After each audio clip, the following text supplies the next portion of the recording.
बेटा पिछली क्लास में आप लोगों को बताया गया था about neurotransmitters, different types of receptors. ठीक है, आज की क्लास का जो फर्स्ट टॉपिक है वो है टाइप्स ऑफ न्यूरॉन्स। न्यूरॉन्स कितने टाइप्स के होते हैं?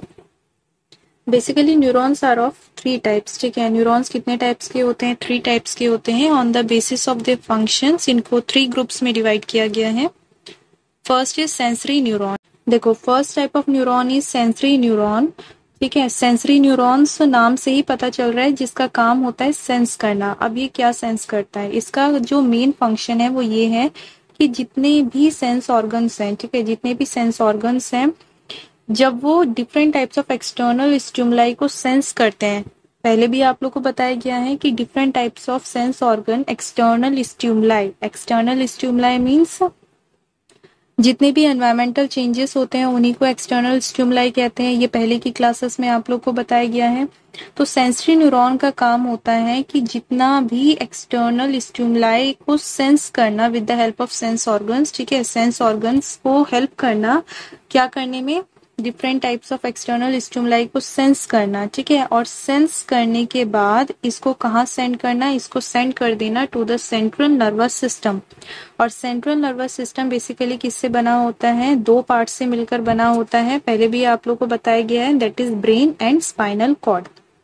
ठीक है, तो बेसिकली सेंसरी न्यूरॉन का क्या फंक्शन है? सेंसरी न्यूरॉन का फंक्शन होता है, ये ऐसे न्यूरॉन्स हैं बेसिकली जिनका काम क्या है? जिनका काम है जितना भी सेंस ऑर्गन से एक्सटर्नल स्टिमुलाई को सेंस किया जा रहा है, ठीक है, मींस वहां से जो मैसेज आ रहा है, ठीक है, in the form of external stimuli, ठीक है, उसको जो सेंस किया जा रहा है उस मैसेज को कहाँ सेंड करना? सेंट्रल नर्वस सिस्टम में सेंड करना। ठीक है,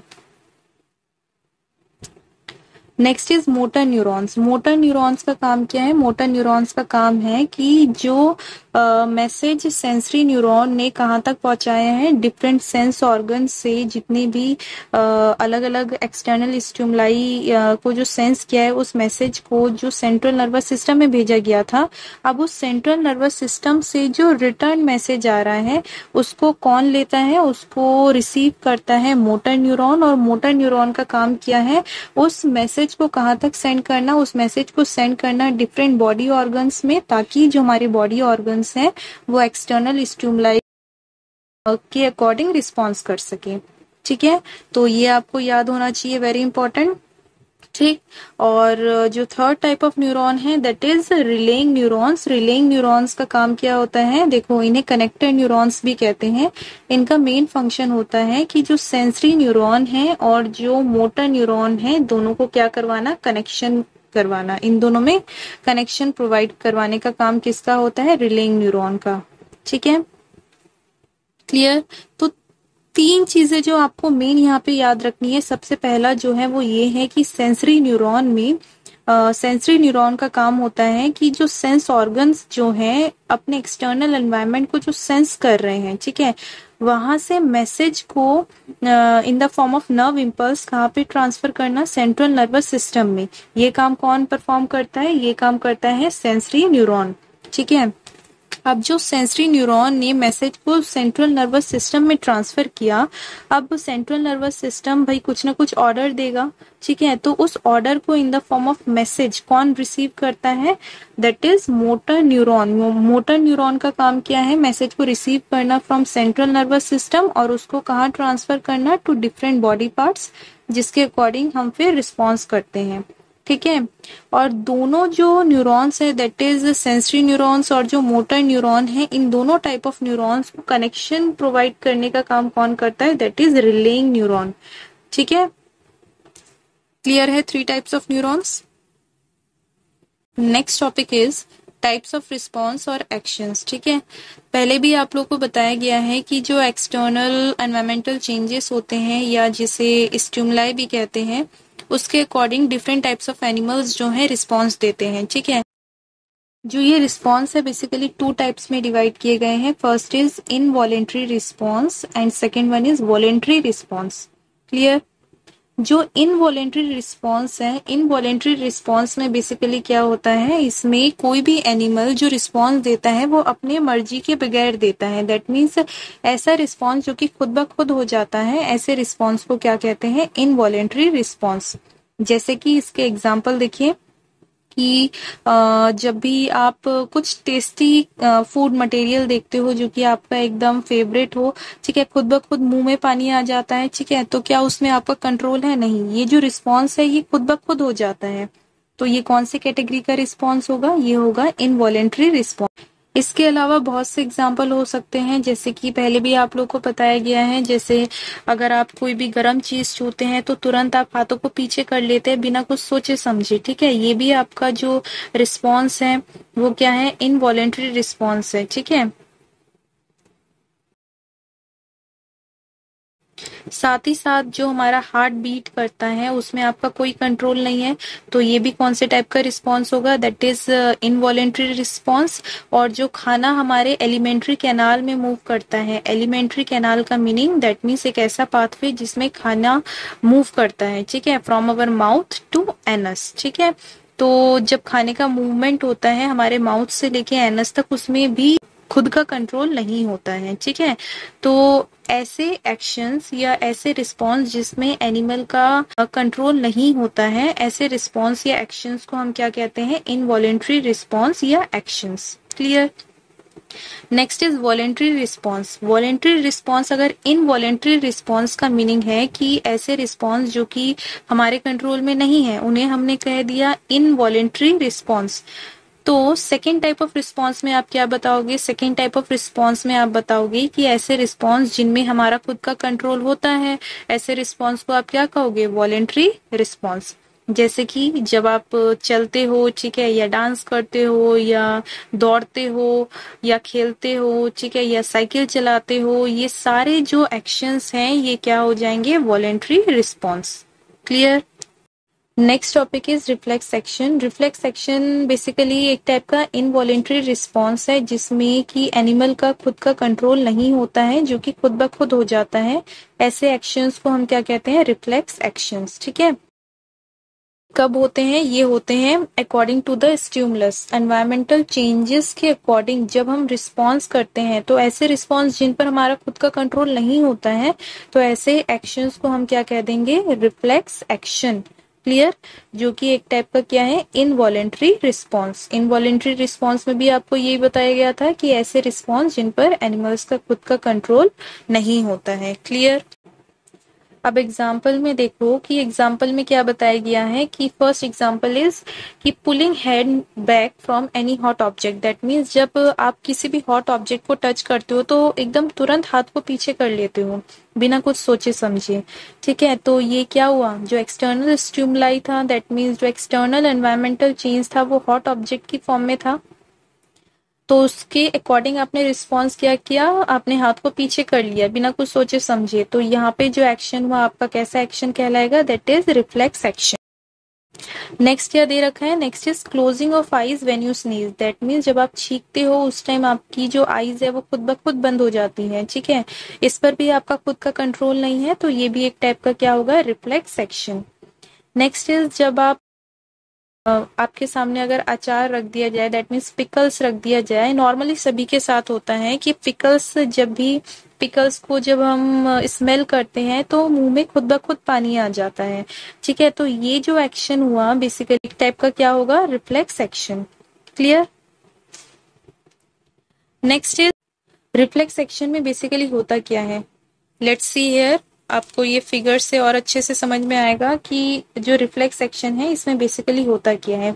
देखिए, जैसे कि मान लीजिए कि अगर किसी भी हॉट ऑब्जेक्ट को छू रहा है, जैसे कि यहाँ पे दिखाया गया है कि हॉट ऑब्जेक्ट को कोई भी एक पर्सन अगर छू रहा है, तो उस टाइम क्या होगा? उस टाइम सबसे पहली चीज जो स्किन है, स्किन में बहुत सारे रिसेप्टर्स होंगे जिसका काम होगा कि जो एक्सटर्नल स्टिमुलाई है in the form of hot object उसको सेंस करना। सेंस करने के बाद जितने भी सेंसरी न्यूरॉन्स होंगे, sensory neurons from different sense organ उसको कहाँ लेकर जाएंगे? उसको लेकर जाएंगे सेंट्रल नर्वस सिस्टम में। और सेंट्रल नर्वस सिस्टम किससे बना होता है? That is central nervous system बना होता है स्पाइनल कॉर्ड से और ब्रेन से। ठीक है, जो सेंट्रल नर्वस सिस्टम है बेसिकली किससे बना होता है, स्पाइनल कॉर्ड और किससे, ब्रेन से बना होता है। ठीक है, तो सेंसरी न्यूरॉन उस मैसेज को कहाँ सेंड करेगा, CNS, that mean central nervous system में। और सेंट्रल नर्वस सिस्टम फिर ऑर्डर सेंड करता है, रिस्पॉन्स देना है किस बॉडी पार्ट को। तो जो ऑर्डर आया है फ्रॉम सेंट्रल नर्वस सिस्टम उसको नर्व इम्पल्स की फॉर्म में कौन रिसीव करता है, उसको रिसीव करता है मोटर न्यूरॉन। और मोटर न्यूरॉन उस मैसेज को ट्रांसफर करता है टू द इफेक्टर्स। इफेक्टर्स का मीनिंग क्या है, इफेक्टर्स का मीनिंग होता है वो बॉडी पार्ट जो कि रिस्पॉन्स करने वाला है, उसे हम कह रहे हैं इफेक्टर्स। ठीक है, क्लियर है ये पूरा। फिर से मैं बता रही हूँ कि जैसे मान लो यहाँ पे हॉट ऑब्जेक्ट जो था, हॉट ऑब्जेक्ट बेसिकली क्या है, स्टिमुलाई या एक्सटर्नल एनवायरमेंटल चेंज, जिसको सेंस किसने किया, स्किन ने किया। ठीक है, और स्किन में बहुत सारे रिसेप्टर्स प्रेजेंट होंगे, तो वो रिसेप्टर्स क्या करेंगे, उस स्टिमुलाई को सेंस करेंगे और वहां से नर्व इम्पल्स ट्रांसफर होगा कहाँ पे, सेंट्रल नर्वस सिस्टम में। तो जो स्किन है, स्किन में जो रिसेप्टर्स प्रेजेंट थे वहां से जो नर्व इम्पल्स को ट्रांसफर करेगा सेंट्रल नर्वस सिस्टम में, वो कौन से न्यूरॉन्स होंगे, sensory neuron. Sensory neuron different sense organ से सेंट्रल नर्वस सिस्टम में मैसेज ट्रांसफर करते हैं। ठीक है, फिर सेंट्रल नर्वस सिस्टम डिसाइड करता है कि कैसा रिस्पॉन्स देना चाहिए। ठीक है, फिर उसके बाद जो सेंट्रल नर्वस सिस्टम जो मैसेज सेंड करता है उसको कौन रिसीव करता है, उसको रिसीव करता है मोटर न्यूरॉन। और मोटर न्यूरॉन क्या करेगा, उस मैसेज को आगे भेजता है टू डिफरेंट बॉडी ऑर्गन, ताकि जो हमारे बॉडी ऑर्गन है वो रिस्पॉन्स कर सके। और जो बॉडी ऑर्गन रिस्पॉन्स करते हैं उन्हीं को क्या कहा जाता है, उन्हीं को कहा जाता है इफेक्टर्स, जो कि नॉर्मली मसल्स की फॉर्म में होते हैं। समझ में आया। ठीक है, तो ये कंप्लीट पाथवे चलता है जब भी रिफ्लेक्स एक्शन होगा। ठीक है, रिफ्लेक्स एक्शन मीन्स ऐसे एक्शन जो कि हम अनकॉन्शियसली, दैट मीन्स बिना अपने मर्जी के करते हैं। और एक ऐसा पाथवे जिसमें कि 1 बाय 1 नर्व इम्पल्स ट्रांसफर होते हैं, ठीक है, from one place to another place, उस कंप्लीट पाथवे को क्या कहा जाता है, उस कंप्लीट पाथवे को हम कहते हैं reflex arc. Very important, reflex action और रिफ्लेक्स आर्क में डिफरेंस है। रिफ्लेक्स एक्शन मीन्स जो एक्शन हम कर रहे हैं बिना अपने मर्जी के, उसे कहा जा रहा है रिफ्लेक्स एक्शन। और जो रिफ्लेक्स आर्क है, रिफ्लेक्स आर्क क्या है, बेसिकली रिफ्लेक्स आर्क वो पाथवे है जो कि रिफ्लेक्स एक्शन के लिए परफॉर्म किया जाता है inside our body by different types of neurons. ठीक है, क्लियर। देखो, जैसे कि मैंने अभी आपको बताया कि जो रिफ्लेक्स आर्क है बेसिकली है क्या, तो रिफ्लेक्स आर्क वो पाथवे है जिसमें नर्व इम्पल्स ट्रांसफर करते हैं from one place to another place. यहाँ पे देखो मैंने फ्लो चार्ट बनाया है, आपको और अच्छे से समझ में आएगा। जैसे कि मैंने ऊपर जो आपको एग्जांपल दिया था, वहां पे जो स्टिमुलस था, जो एक्सटर्नल एनवायरमेंटल चेंज था, वो किस फॉर्म में था, हॉट यूटेंसिल के फॉर्म में था। ठीक है, तो ये स्टिमुलस हो जाएगा। उसको जिसने सेंस किया वो सेंस ऑर्गन कौन सा था, स्किन। वो सेंस ऑर्गन कौन सा था, स्किन। और स्किन में वहां पे क्या प्रेजेंट होंगे, रिसेप्टर्स। रिसेप्टर्स से जितना भी मैसेज है वो कौन लेगा, that is sensory neurons. Sensory neurons उस मैसेज को ट्रांसफर करेगा to spinal cord and brain, ठीक है, in the form of nerve impulse. और फिर उस नर्व इम्पल्स को आगे कौन रिसीव करेगा, मोटर न्यूरॉन। और मोटर न्यूरॉन उस मैसेज को आगे ट्रांसफर करता है टू द इफेक्टर्स। इफेक्टर्स वो बॉडी पार्ट्स जो कि रिस्पॉन्स करते हैं टू द एक्सटर्नल स्टिमुलाई। ठीक है, क्लियर। तो ये जो कंप्लीट पाथवे है, ये जो कंप्लीट 1 बाय 1 पाथवे परफॉर्म होता है इनसाइड अवर बॉडी, ठीक है, अगेंस्ट या फॉर एक्सटर्नल एनवायरमेंटल चेंज, ठीक है, जो कि स्टार्ट होता है फ्रॉम स्टिमुलस से और अल्टीमेटली खत्म होता है टू रिस्पॉन्स में। इस कंप्लीट पाथवे को आप क्या कहेंगे, रिफ्लेक्स आर्क। समझ में आ गया। रिफ्लेक्स आर्क और रिफ्लेक्स एक्शन में कंफ्यूज नहीं होना है। ठीक है, reflex arc is very very important for animals. ठीक है, क्योंकि रिफ्लेक्स आर्क प्रेजेंट है तभी कोई भी लिविंग ऑर्गेनिज्म, स्पेशली एनिमल्स, और जो एनिमल्स हैं और जो ह्यूमन बींग्स हैं वो रिस्पॉन्स दे पाते हैं to their external environmental change. अगर एक्सटर्नल एनवायरमेंटल चेंज बहुत ज़्यादा हार्मफुल हो तो उसके अकॉर्डिंग एनिमल्स रिस्पॉन्स कर पाते हैं तुरंत। ठीक है, किस वजह से? Due to reflex arc. अगर रिफ्लेक्स आर्क नहीं होगा तो एक्सटर्नल स्टिमुलाई के अकॉर्डिंग रिस्पॉन्स दे पाना भी बहुत मुश्किल होगा। ठीक है, इसीलिए देखो यहाँ पे क्या कहा गया है, यहाँ पे बोला गया है कि जो रिफ्लेक्स आर्क है enable the body to give quick response, ठीक है, to harmful stimuli and hence protects our body. ठीक है, जितने भी हार्मफुल स्टिमुलाई हैं उसके अकॉर्डिंग क्विक रिस्पॉन्स देने में कौन हेल्प करता है? Reflex arc. और इस तरीके से जो रिफ्लेक्स आर्क है वो हमारे बॉडी को प्रोटेक्ट करता है। ठीक है, next topic is human nervous system. Nervous system के बारे में पहले भी आप लोगों को बताया गया है कि जो नर्वस सिस्टम है बेसिकली नर्वस टिश्यूज से बनता है, नर्वस टिश्यूज, नर्व सेल्स और न्यूरॉन से। ठीक है, जो ह्यूमन नर्वस सिस्टम है ये 3 पार्ट्स में डिवाइड होते हैं। First is CNS, that stands for central nervous system, that means CNS का फुल फॉर्म होता है central nervous system. First part है नर्वस सिस्टम का। सेकेंड पार्ट जो है नर्वस सिस्टम का that is peripheral nervous system. Peripheral nervous system का जो शॉर्ट फॉर्म होगा वो क्या होगा? PNS। और जो थर्ड पार्ट है नर्वस सिस्टम का that is ANS, that means autonomic nervous system. Clear? तो नर्वस सिस्टम के 3 पार्ट्स आपने सीखे। सबसे पहला क्या बताया गया है? सबसे पहला बताया गया है central nervous system, second is peripheral nervous system and third one is autonomic nervous system. Clear? आपको जो स्टडी करना है क्लास 10th में वो है आपका सेंट्रल नर्वस सिस्टम। इसके बारे में आपको बहुत अच्छे से पता होना चाहिए। ठीक है, जो सेंट्रल नर्वस सिस्टम है इसके 2 पार्ट्स होते हैं। पहले भी बताया गया है सेंट्रल नर्वस सिस्टम 2 पार्ट से मिलकर बनता है। First is brain and second is spinal cord. ठीक है, स्पाइनल कॉर्ड बेसिकली क्या है? बैकबोन के अंदर प्रेजेंट होता है और जितने भी नर्वस टिश्यूज हैं पूरे बॉडी के एक जगह एग्रीगेट होते हैं सिलेंड्रिकल फॉर्म में इन स्पाइनल कॉर्ड। और इसको प्रोटेक्शन प्रोवाइड कौन करता है? इसको प्रोटेक्शन प्रोवाइड करता है बैकबोन। ठीक है, नेक्स्ट इसकी जो ब्रेन है, ब्रेन के भी अलग अलग पार्ट्स होते हैं। ब्रेन के 3 पार्ट्स होते हैं। पहला है four brain, second one is mid brain and third part is hind brain. ठीक है, याद होना चाहिए ब्रेन के कितने पार्ट्स हैं? 3 पार्ट्स हैं। First is fore brain, second is mid brain and third is hind brain. Clear? Hind brain जो है, hind brain is again divided into 3 parts that is cerebellum, pons and medulla oblongata. ठीक है, जो hind brain है वो 3 parts में divide है। First is cerebellum, second is pons and third one is medulla oblongata. ठीक है, तो बेसिकली यहाँ पे क्या बताया गया है? यहाँ पे बताया गया है आपको कि जो ह्यूमन नर्वस सिस्टम है वो 3 पार्ट से मिलकर बनता है। First is CNS that is central nervous system, second is PNS that is peripheral nervous system and third is autonomic nervous system that is ANS। ठीक है, जो सेंट्रल नर्वस सिस्टम है वो 2 पार्ट से मिलकर बनता है दैट इज ब्रेन और स्पाइनल कॉर्ड। नेक्स्ट आपको बताया गया था कि जो ब्रेन है उसके 3 पार्ट्स होते हैं। First is fore brain, second is mid brain and third is hind brain. Clear? Hind brain के अगेन 3 पार्ट्स होते हैं। कौन कौन से पार्ट्स होते हैं आप लोग को बताया गया था? First is cerebellum, second is pons and third is medulla oblongata. Clear? चलिए स्टार्ट करते हैं main topic that is central nervous system. जैसे कि अभी आपको बताया कि जो सेंट्रल नर्वस सिस्टम है इसमें 2 पार्ट्स होते हैं। First is brain and second one is spinal cord.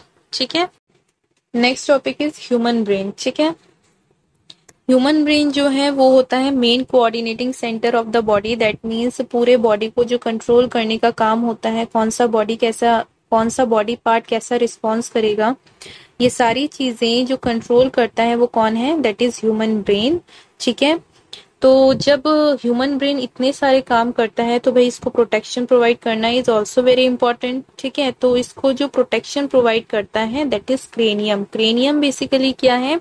जो ब्रेन है एक हड्डी के ढांचे के अंदर प्रेजेंट होता है जो कि उसे प्रोटेक्शन प्रोवाइड करता है और उसे हम क्या कहते हैं? उसे हम कहते हैं क्रेनियम। क्लियर?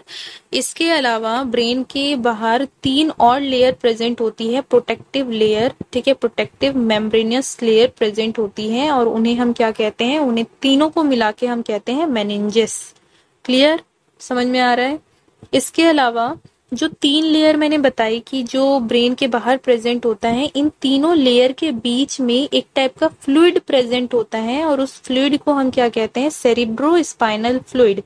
क्या कहा जाता है, सेरिब्रो स्पाइनल फ्लूइड, जिसका काम क्या होता है, ब्रेन को मैकेनिकल शॉक से बचाना। मैकेनिकल शॉक से बचाना दैट मीन्स अगर सडनली अगर चोट लगती है सर में, ठीक है, तो उस टाइम जो सेरिब्रो स्पाइनल फ्लूइड है वो कोशिश करेगा कि जो ब्रेन है उसको शॉक ना लगे, ब्रेन के जो डिफरेंट पार्ट्स हैं उनमें कोई भी असर ना पड़े। ठीक है, तो क्लियर है कि सेरिब्रो स्पाइनल फ्लूइड का काम क्या है और ये कहाँ प्रेजेंट होता है, ये प्रेजेंट होता है बिटवीन डिफरेंट लेयर्स, जो कि different layer outside the brain. ठीक है, जिसे हमने क्या कहा है, मेनिंजेस। क्लियर, जो 3 लेयर हैं उनको क्या कहा जा रहा है, मेनिंजेस, और इन तीनों लेयर के बीच में जो फ्लूइड प्रेजेंट होता है उसे क्या कहा जाता है, सेरिब्रो स्पाइनल फ्लूइड, जिसका काम होता है ब्रेन को मैकेनिकल शॉक से बचाना। ठीक है, नेक्स्ट इसकी जो ब्रेन है उसके मेन 3 पार्ट्स होते हैं, पहले ही बताया गया है। ठीक है, जो 3 पार्ट होते हैं, सबसे पहला पार्ट है four brain, second is mid brain and third is hind brain. देखिए जैसे कि यहाँ पे आप लोग को बताया गया है कि सबसे आउटर प्रोटेक्टिव लेयर होता है ब्रेन का, दैट इज क्रेनियम, जिसे हम स्कल भी कहते हैं। ठीक है, समझ में आ रहा है। और सबसे पहला जो पार्ट है ब्रेन का that is fore brain. Fore brain का जो मेन फंक्शन है, जितना भी थिंकिंग पार्ट होता है ब्रेन का, दैट मीन्स हम जितना भी सोचते हैं, जो मेन सोचने का काम होता है वो ब्रेन के कौन से पार्ट का होता है, दैट इज फोर ब्रेन का होता है। ठीक है, जितना भी थिंकिंग पार्ट होता है, दैट मीन्स सोचने का जितना भी काम होता है वो कौन करता है, फोर ब्रेन करता है। ठीक है, और इसके 2 पार्ट्स होते हैं, दैट इज सेरिब्रम और ऑल्फैक्टरी लोब्स, जिनके बारे में आप हायर क्लासेस में जाके और डिटेल में पढ़ेंगे। ठीक है, next is mid brain. Mid brain जो है ये बहुत स्मॉल रीजन होता है, छोटा सा पोर्शन होता है ब्रेन का, जिसका काम होता है फोर ब्रेन को किससे कनेक्ट करवाना, हिंड ब्रेन से। ठीक है, ध्यान से सुनो, जो मिड ब्रेन है छोटा सा पोर्शन होता है ब्रेन का, जिसका फंक्शन क्या है, जिसका मेन काम है कि जो फोर ब्रेन है, फोर ब्रेन को किससे कनेक्ट करवाना, फोर ब्रेन को किससे कनेक्ट करवाना, हिंड ब्रेन से। ठीक है, इसके अलावा जितने भी इनवॉलेंट्री एक्शंस होते हैं उनको भी ये कंट्रोल करता है। अच्छा, इनवॉलेंट्री एक्शन क्या बताया गया था, इनवॉलेंट्री एक्शंस आप लोग को बताया गया था, जो कि ऐसे एक्शंस होते हैं जो कि हमारे कंट्रोल में नहीं होते हैं। ठीक है, उन एक्शंस को भी, कुछ इनवॉलेंट्री एक्शंस है जिन्हें कौन कंट्रोल करता है, that is mid brain. Specially head और जो नेक का मूवमेंट होता है या हमारे आईज का जो मूवमेंट होता है, इनवॉलेंट्री जब हम रिस्पॉन्स करते हैं तो उसे कौन कंट्रोल करता है, मिड ब्रेन। क्लियर, इसके अलावा हिंड ब्रेन है। हिंड ब्रेन जो है, हिंड ब्रेन के 3 पार्ट्स होते हैं। ठीक है, first is cerebellum, second is pons varolii या आप पॉन्स भी कह सकते हो, and third one is medulla oblongata. ठीक है, तो ये सारे नाम आप लोग को याद होने चाहिए कि जो हिंड ब्रेन है, हिंड ब्रेन के 3 पोर्शंस होते हैं, first is cerebellum and second one is pons and third one is medulla oblongata. Clear है। अब देखो जो हिंड ब्रेन है, हिंड ब्रेन का काम है कि ये दोनों टाइप के एक्शंस को कंट्रोल करता है, वॉलेंट्री भी और इनवॉलेंट्री भी। ठीक है, दोनों एक्शंस को ये कंट्रोल करता है। लेट्स सी हियर, जैसे कि जो सेरिबेलम पोर्शन है हिंड ब्रेन का, हिंड ब्रेन का जो सेरिबेलम पोर्शन है, इसका काम क्या है, इसका काम है बॉडी पोस्चर्स को मेंटेन करना। बॉडी पोस्चर्स को मेंटेन करने का मीनिंग क्या है कि सही से बैठना, सही से चलना। ठीक है, जैसे कि कुछ बच्चे होते हैं सही से चल भी नहीं पाते हैं या अपने बॉडी को ही बैलेंस नहीं कर पाते हैं। ठीक है, या अपने जूतों के जो लेस हैं उनको नहीं बांध पाते हैं। तो ऐसी प्रॉब्लम कब आती है, जब ब्रेन का जो हिंड ब्रेन पोर्शन है, उसका जो सेरिबेलम पार्ट है, जब वो प्रॉपरली फंक्शन नहीं करता है, तब ये सारी प्रॉब्लम्स आती हैं। ठीक है, तो जो नॉर्मल काम है जैसे कि रन करना, वॉक करना, ठीक है, या कोई भी चीज उठाना या रखना, ये सारा जो काम होता है इनको कंट्रोल कौन करता है, that is cerebellum portion of hind brain. Clear, next is pons varolii. Pons varolii का काम होता है कि जितना भी रेस्पिरेशन प्रोसेस है, रेस्पिरेशन प्रोसेस को कंट्रोल करना। ठीक है, next is medulla oblongata. Medulla oblongata का काम है कि जितना भी हार्ट बीट होता है, ठीक है, हार्ट बीट को कंट्रोल करना, इसके अलावा ब्रीथिंग को कंट्रोल करना। ब्रीथिंग के अलावा जो भी ब्लड वेसल्स हैं, ब्लड वेसल्स कितनी टाइप्स की बताई गई थी? First is arteries, second is veins and third is capillaries. ये जितने भी ब्लड वेसल्स हैं उनको कॉन्ट्रैक्ट, कॉन्ट्रैक्ट मीन्स सिकुड़ना, एक्सपेंड मीन्स फैलाने में, ये जो दोनों प्रोसेस है दैट इज कॉन्ट्रैक्शन और एक्सपेंशन का जो रेगुलेशन है बेसिकली कौन करता है? मेडुला ऑब्लंगाटा, ठीक है, ताकि जो ब्लड प्रेशर है उसको कम ज्यादा किया जा सके। ठीक है, तो अल्टीमेट कहने का मीनिंग ये है कि जो ब्लड प्रेशर को रेगुलेट करने का काम होता है by contracting and relaxing the blood vessels, ये कौन कंट्रोल करता है? Medulla oblongata. ठीक है, इसके अलावा खाने को जब हम निगलते हैं, जब खाने को निगला जाता है, इस एक्शन को भी कौन कंट्रोल करता है? That is medulla oblongata. जब हम छींकते हैं या हम वोमिटिंग करते हैं, ये सारे एक्शंस कौन कंट्रोल करता है? मेडुला ऑब्लंगाटा, जो कि कौन से ब्रेन का पार्ट है? हिंड ब्रेन का पार्ट है। ठीक है, क्लियर है?